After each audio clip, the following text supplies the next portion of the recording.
كيف بنعمل خبز الهامبرجر الهش الطري بأسهل خطوات؟ حليب دافئ كوبين،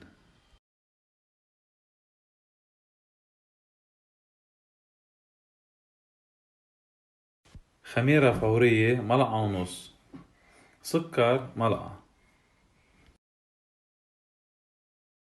ونحرك الخليط ليتجانس. خل أبيض 1 ملعقة، زيت نباتي نص كوب، طحين 5 أكواب، بيكنج باودر 1 ملعقة، ملح 1 ملعقة. بنعجن حتى تنعم.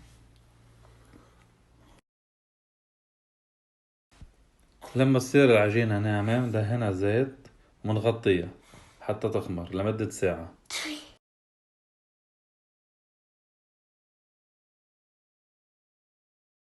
لما تضاعف حجم العجين منقطعها على 6 قطع أو أكتر ومنكورها ومنريحها ومنغطيها ومنريحها لمدة نص ساعة. نعمل خليط التلميع قطر وحليب مدهن لوجه ونرشها سمسم ونحطها بالفرن على حرارة 180 درجة من تحت، نرجع منولع من فوق. نرجع لما تخلص مندهنها زيت.